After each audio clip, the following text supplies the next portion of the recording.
right, here we go. Welcome to another episode of Redefining Society and Technology podcast. And as usual, I like to talk about technology and societies in the title, but I also like to look at things in the two directions. It's not just one way. It's not technology without considering society and not the other way around as well. So lately I'm having conversations with people that have been in the, let's call it industry, in the technology industry for a long time.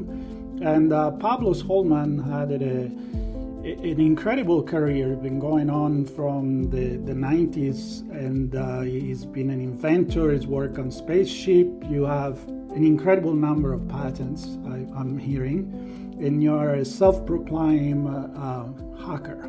So we'll see what that means. Is there any other kind? A lot of people, you're right. I talk to a lot of hackers in cybersecurity.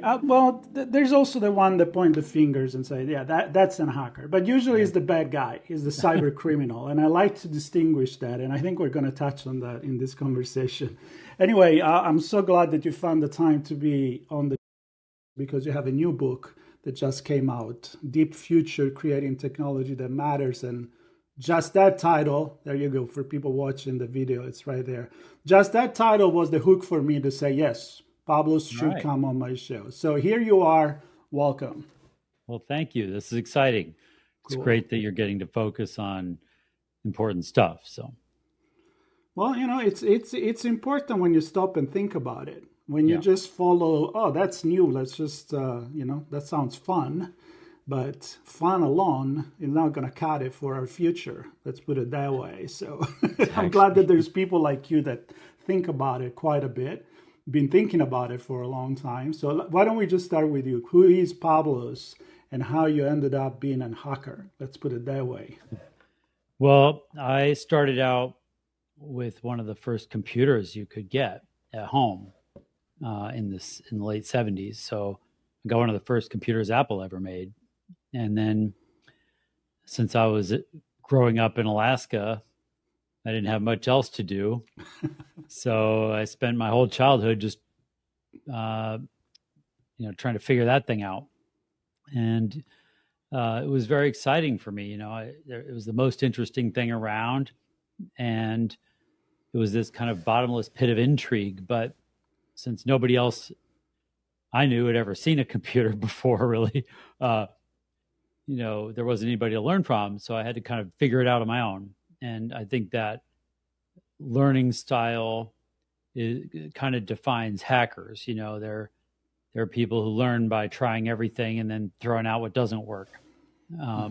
Other people can successfully learn by reading the directions, but that's foreign to me. So I started out, learned a lot about computers. And that was kind of the first technology I really felt like I had a handle on and that I could help bring to life and put to good use. And it worked out. Computers ended up being very useful and going a lot of places. And so that was that. I got hooked on this idea that maybe that bringing a new technology into the world could really change things and make things better for people.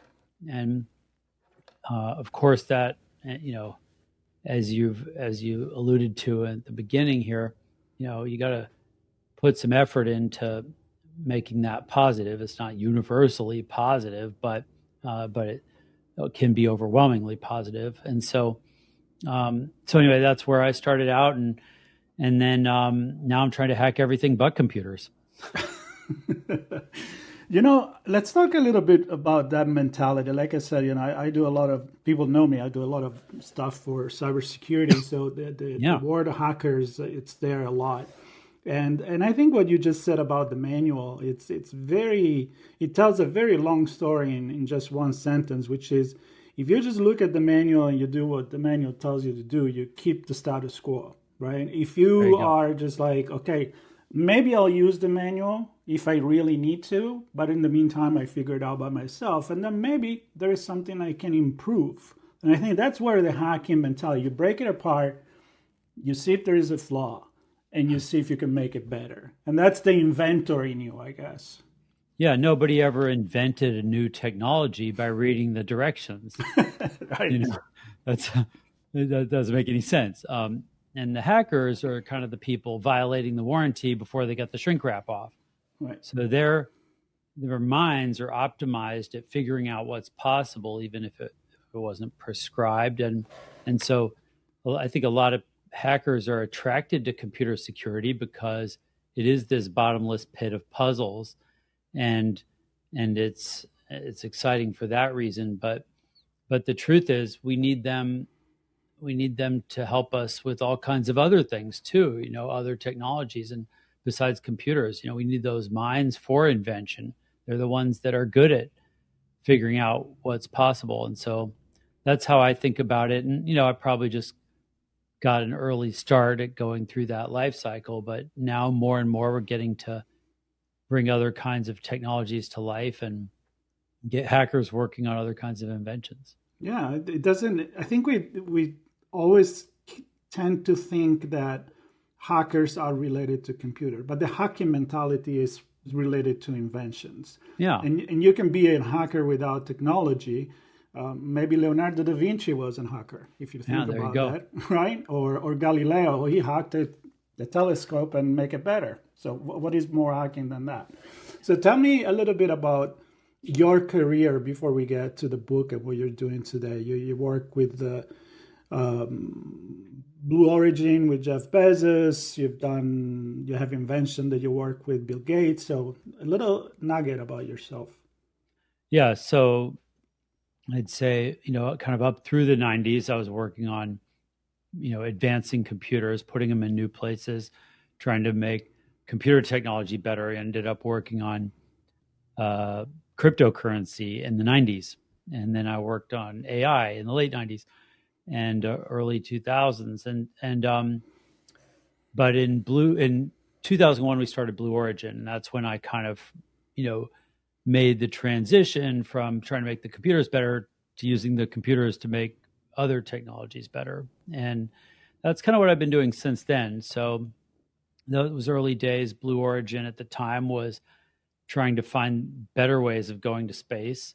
And we tried everything we could think of besides rockets and ended up figuring out rockets would be easier to do just because Russia and NASA had already spent billions and billions of dollars developing them, so we could kind of inherit that. And then after that, I started this lab with Nathan Myhrvold called Intellectual Ventures, and we were just trying to build an invention lab and see if we could go after some of the big problems and invent new kinds of technologies that had been mostly ignored by Silicon Valley, and that's really I think the defining thing about my worldview now is that, I love computers, but we sort of got drunk on computers and software, and that's all we've been doing for decades.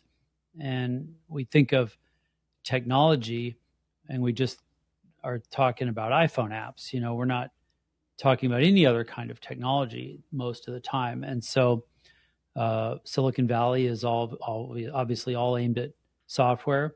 There's hardly anything else that's been developed or brought to life in the last couple decades. And it's really hurting us because scientific progress continued. And there's so much in the way of new understanding and new advancements in science. And there's so many kinds of technologies we could bring to life to solve bigger problems than you can solve with just software. And so that's what we call deep tech. And right. So because the Intellectual Ventures Lab, you refer to the silicon mentality in terms of focusing on what you call shallow tech. Shallow tech. Versus, that was my way of describing. Right. So let's talk a little bit more about that, because a lot of people may think, Silicon Valley may think, the Apple may think the smartphone, and maybe some people don't perceive that as being shallow. But what makes it shallow? Well, look, I mean, if you ask somebody about technology and what's in their mind is an app to have a stranger pick you up in their car, or an app to let you rent a couch to crash on, or an app to have weed delivered to your dorm room by a drone. I mean, this to me is not living up to the potential that we have. And so, but Silicon Valley's biggest wins include disrupting yellow cab. Like that's not. I don't think there's a lack of ambition here. What about disrupting General Motors, General Electric, General Mills, General Dynamics? These are important things to do. So that's what we mean by deep tech. And so just to kind of antagonize people, I started calling all the software shallow tech. So maybe focusing, a definition for it will be like driven by economic decision, driven by money, driven by what can make a bunch of money right away versus long-term investment into what could really make a difference for humanity. I think that's part of the story. It's kind of a cop-out to say that, though, because when you look at the money, and we do need big markets and we do need big opportunities in order to justify the expense of bringing a new technology to life. That's true. The machinery that's sort of optimized for that is venture capital. The point of venture capital is to be able to invest in new things that are higher risk. You offset that risk by doing more of them, and once in a while you'll get a big enough hit that you can pay for all the things that didn't work out. And I think people have just gotten lazy with venture capital. They're doing too much pattern matching. They're trying to rinse and repeat. They're trying to make more SaaS products to do the same thing that they did before with desktop products or web products, or now they're or mobile products. You have to reinvent these things, but you're going after the same markets. They're largely maxed out as far as how big of opportunities there are. So one way of getting what I wrote in the book to try and describe this is, if you add up all of the software companies in the entire world, including Microsoft and Meta and Salesforce, and just all of them combined, their revenue is about $2 trillion a year. And that's a lot of money, but global GDP is in excess of $100 trillion a year. So our big tech industry that we're so proud of and so fixated on and throwing so much money at is really doing 2% of what humans rely on. That's great and all, but when you look at how we evaluate these things, if you look at a Zoom or a Slack, we might be excited if we see a market that could be tens of billions of dollars. That's called TAM, total addressable market. Well, what's the TAM for, shipping? $2 trillion. Durable goods, $4 trillion. Automotive, $6 trillion. Energy, $15 trillion. Like why are we doing chat apps when we could be going after these massive industries that you won't disrupt them with software? I mean, you'll make them a few percent better, but you aren't going to make them 10 times better. When we're talking about deep tech, we're talking about inventions that could make those things 10 times better. So that's why I'm wound up about this stuff. Anyway. Yeah, no, and I think you need to be, and we need people like you and people, I guess like me. I'm not definitely an inventor, but I try to do my part by talking about these things and making people question, which is also sort of a hacking mentality. Like, because I said all the time when I finish an episode, I hope you have more questions in your head now than answers, because that means we did a good job. What I would like to do right now is maybe start pinpointing some of these area. Let's say, I'm guessing clean energy, food security, and others that are really creating a wellness for humanity versus. I love the idea of, I never thought of the way to replace a taxi with an Uber. It's just like, yeah, why? You and no taxi company did either. Right. But any taxi company could have made an iPhone app. None of them did. Yeah. And that is an important thing to understand, because these industries are, they're 100 years old, and you're not going to be hiring you're not going to hire hackers in them. You're specifically trying not to hire hackers in those in old industries, And so you want to hire people who are good at doing the same thing they did last year, maybe a little bit faster, a little bit cheaper, but they're reliable. Mm-hmm. That doesn't describe your hackers and your inventors. So I think, that's part of the reason why it's so important to use the machinery of startups and of venture capital to seed these things and bring them to life. And that's why, when we're doing that, we have our eye on the prize. We're not, if we, like Uber didn't try to fix taxi companies. Mm-hmm. They didn't go try and sell an iPhone app to taxi companies. They replaced the entire industry with a startup.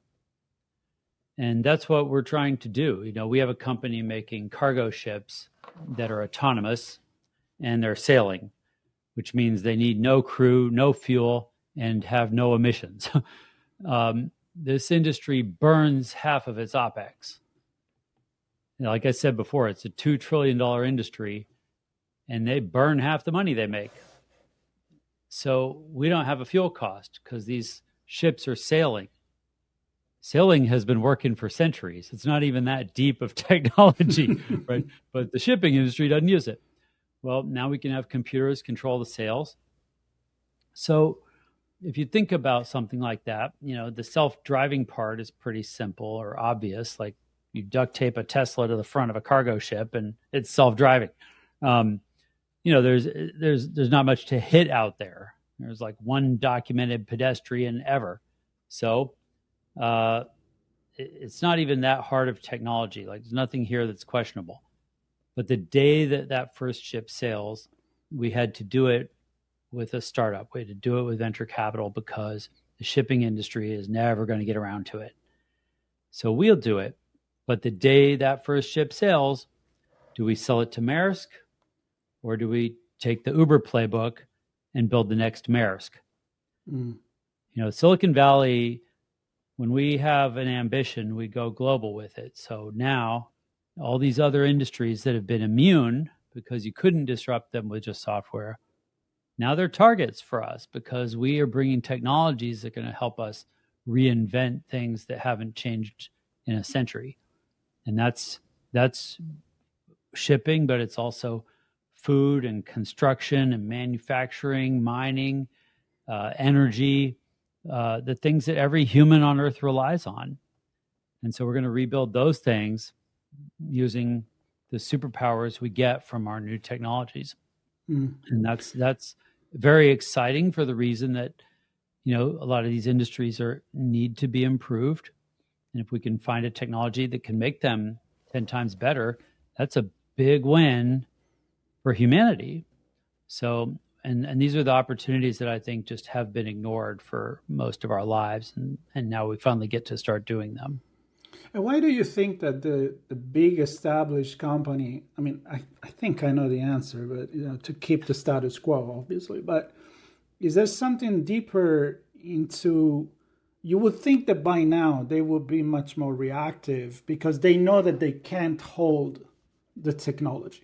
They know that they cannot hold the disruptor. It's like you can't close your eyes and be like the monkeys and and make noises. Yeah. They're smart people. Why aren't they one that innovate more? Well, look, if you have any big, successful institution of any kind, and that includes, companies, but it also includes, societal institutions, education, healthcare, governments, when you're big and successful, you evolve an immune system. And the job of the immune system is to suppress risk. And the thing that looks like risk is change. Yep. So, these institutions, we've told them they better innovate or die. The dying part they sort of get. But innovation is anathema to them. Innovation is risk, and it gets suppressed by the immune system. It's That's why Silicon Valley doesn't try to fix businesses. We don't fix businesses. We don't fix industries. We replace them with startups. And so you need this cycle. And what I think the message to these big companies is we've been giving them is wrong. We've been telling them they need to learn to innovate. They're not going to learn to innovate any more than your, tax accountant is going to, learn to get into, extreme sports, like that's not how it works. So what you need to do is figure out, I think a better thing for these big organizations to do is figure out how to have a relationship with the people who are innovative.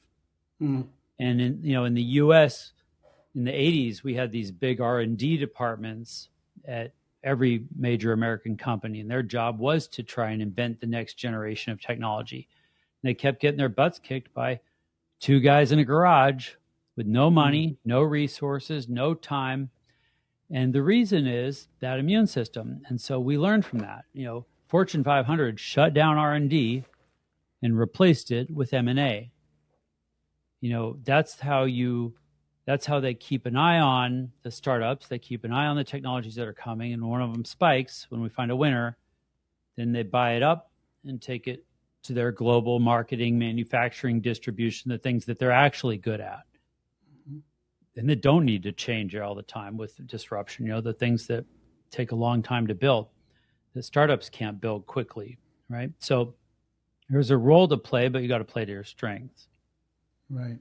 How about the perception? I had a conversation with Tom Chi. He's a Google X founder, and you probably know him. We talked about his new book, which is not even out yet, but it's Climate Capital. And he argued very similar things to what you're talking about, meaning there is this perception where you think if you're doing something on respect with the climate and you're trying to do it in a way that is a little bit more in tune, let's say, with nature, it's going to cost more money. And the truth is that what he was saying is that technology now is at that level, well, actually, you can do technology for good, still make money, but just decide to go for more meaningful industry. And I think it's very similar, to what your position we both run venture capital funds and invest in these kinds of things. And Tom's doing a great job of investing in important technologies. So I would expect to find a bunch of good examples there, and some of the rationale is the same. But that point is important because a lot of the time when he and I are both real venture capitalists. Like, we are looking to make money for our investors, right? And so we wouldn't invest in something that just sounded like a charity or sounded good but didn't do the job. We invest in things where we can see that the technology can move the needle on a big problem. Doesn't make sense for us to go after small problems. We can only do so many things, so we should go after big problems. Mm-hmm. And those big problems can, if you truly have a force multiplier, if you have a technology that can make any of those things that I described before 10 times better, well, there's plenty of room there to make it better and make more money. If I have a cargo ship that doesn't need fuel, well, I'm not emitting carbon emissions or any other, toxic crap the way today's cargo ships do. And I don't have to buy fuel. So I'm going to make more money. I don't really see how I can lose here. No.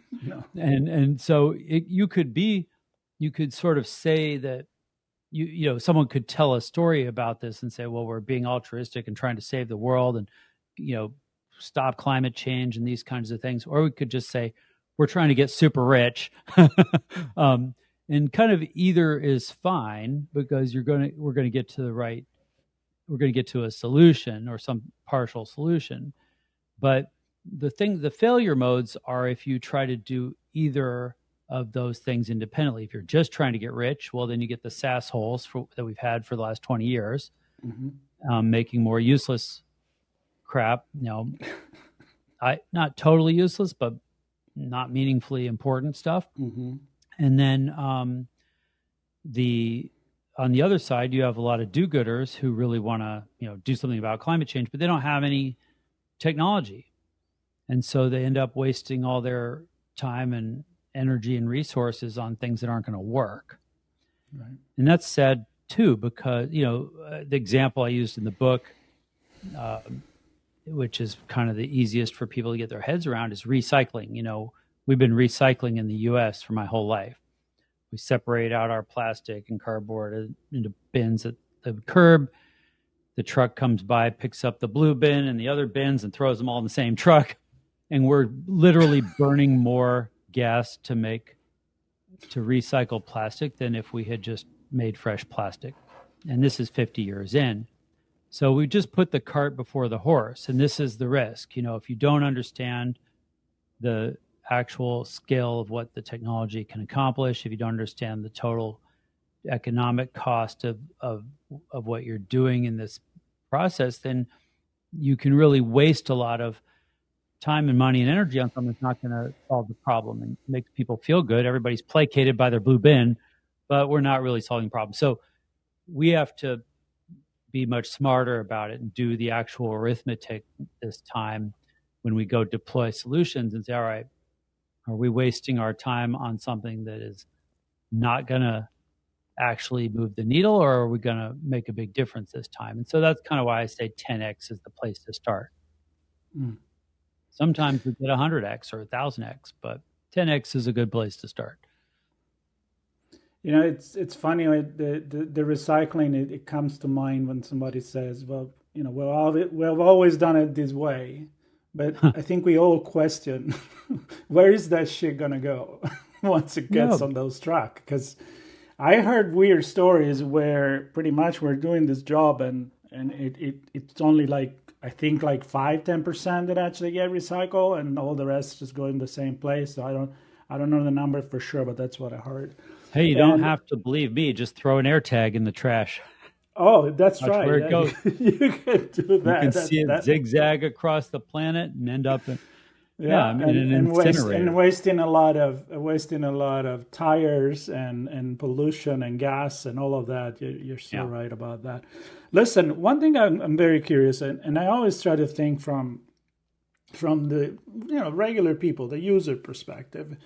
If you look at medicine, or if you look at other advancement in technology we had lately, we think that at a certain point, right now we could talk about AI, considering we haven't talked about AI yet. There is that moment where something, an invention, it's possible because there is a togetherness of technologies that comes together and allow us that progress to happen.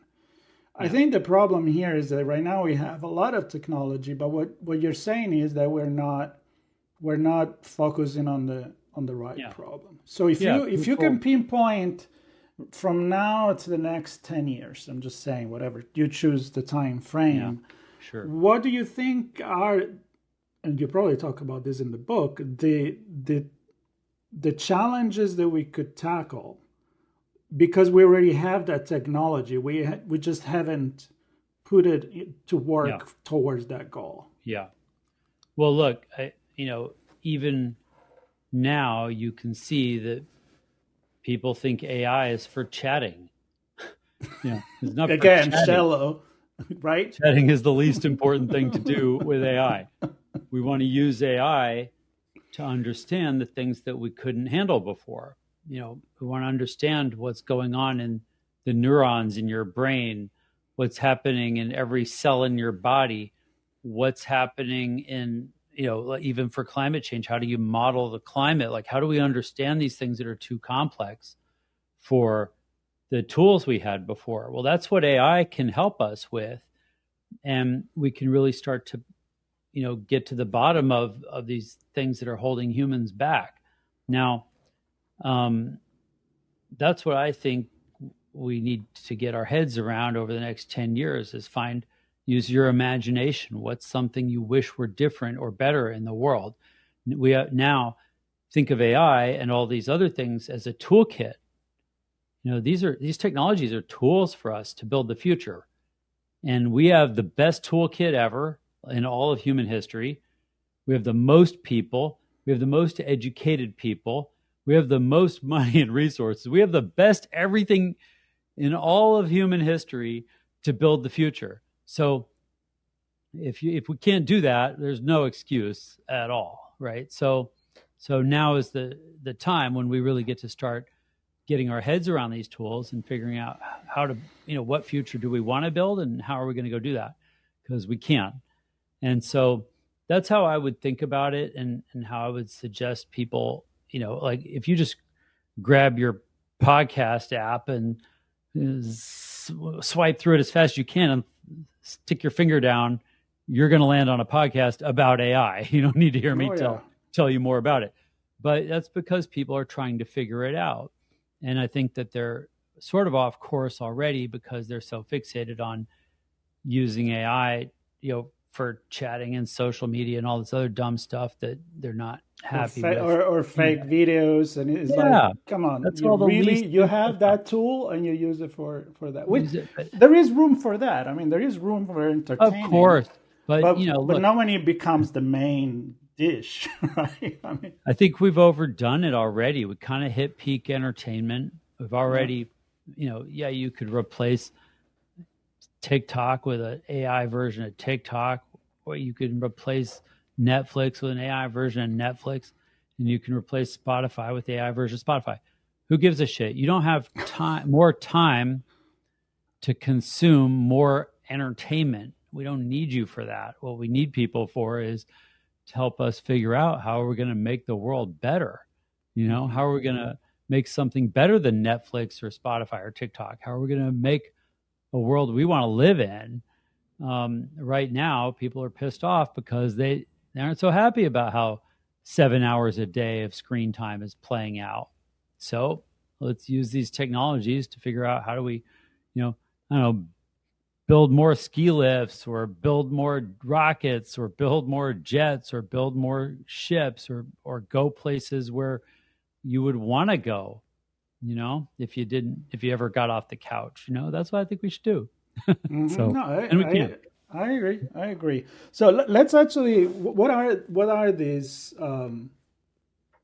things that you think we should focus nowadays, again, because technology allow us to do it, and we need to shift attention to actually do things that matter with technology. I know you talk about nuclear renaissance in the book. You talk about, I know you work on solving malaria with the mosquito zappers, your invention. So what can we do if we could live in an ideal world? What should we stop scrolling and do what? Well, I'm preaching here, but I'm not trying to tell you. I'm not trying to tell you what you should do with your life, or what you should choose as the most important thing. I'm just trying to tell people that they should choose something. Pick something that you care about and work on that. And I think I'm trying to show people there's a lot of amazing things to choose from. Like we will eradicate malaria once and for all in our lifetime. We'll do that. We'll save 500,000 lives a year, every year. Half of them are kids under 5 years old. That's what we're going to do. That seems like it's worth doing. Now, that's not a problem most people you and I know have to worry about, but it is a problem in this world that I think is really worth solving. But, if you don't care about that, fine. Maybe you care about something else. Fine. Pick something.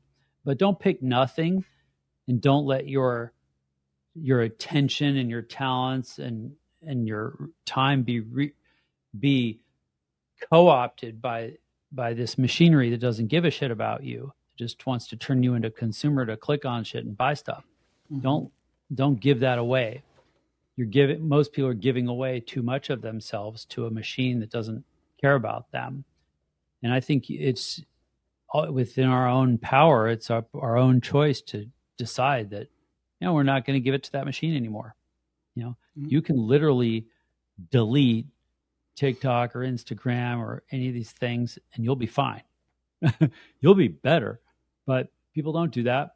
and so they're getting predictably bad results. But, look, I think there's a lot of exciting things that are coming that are going to make things better for humans, but we still are going to have the same, societal problem of having to decide what to do with ourselves. Like decide what do you care about? What matters to you, and what world do you want to live in? What world do you want to build? And if you don't make an active choice about that, you're not going to be happy with the results. And I think that's what we're seeing right now is too many people are NPCs. They're just coasting along in life, consuming more than they contribute. And I don't think that's a recipe for happiness or fulfillment or meaning. And so what I try to show in the book is that there's a whole bunch of whatever you choose, whatever problem you care about, there's probably some technology that can make a big difference. And then the second thing I'm trying to show is we don't just need computer nerds and physicists to work on this stuff. We need everybody, and when you look at any big company, even a big tech company, even like SpaceX or something, it's got a lot of engineers that have that part covered, right? But they need people to, do HR and handle the healthcare policy, and they need people to operate video cameras and people to make the website and people to do every other job that there is. And so, whatever you're doing now is fine. Think of it as practice though. And then, then look and see if you can go help with something you care more about. If you care about what you're doing, more power to you. But I see a lot of people don't. And I don't think that's very healthy for them. And I don't think it's getting us to where we want to go in society. So if you can just, look around and say, I'd like to help build spaceships. Great. Maybe you can go work at Blue Origin or SpaceX. They're both growing, Mm-hmm. And if you want to build, if you care about recycling, great. Help us find a technology that makes recycling better and go make it happen. We need people to do all these things. Yeah, I think it's a great message, and you actually answered already. It would have been my last question about the book and who is for, which you already pretty much answered. What is your objective? So thank you for answering already before. But while you were explaining that, I want to touch on maybe, I'm a big fan, maybe because I was born in 1969 and the Man on the Moon and all the NASA program. Yeah. And I have talked to people, and I've read billions of books and documentary of the pride that there was in the people that participated to the program. Not just the astronauts that went there, right? Not just the rocket science, not just the engineer, but the people that were there working on, an electric cable or something that they never even seen the rocket, the Apollo, rocket that went on. But they were proud of being part of something that was above their individuality, and it was something that they felt like I've been part of that. Right. So I think your message was very, very in tune with this as well. Yeah, that's what I think, and I hope that people don't give up on themselves and miss out on the satisfaction that comes from being some part of something important, part of something bigger than yourself, part of something that you can see matters to the people around you. Well, I'm going to stop it here, Pablos. We are at 39 minutes. All Great right. Conversations. I could go Thanks, on. Mark. I'm a geek like this, so I'm going to just tell people to go, obviously, and check the book, check your website, because you got a lot of cool. Thanks. Really cool Books at airports. You can find it there. There you go. There as well. Yeah. And Pablos, if you want to ever chit chat a little bit more about this stuff, I love to do these things. And for everybody else, stay tuned, share, and subscribe. So take care, everybody, and do something. That's the point. Yeah. All right, take care, everybody. Cool. Thanks, Marco.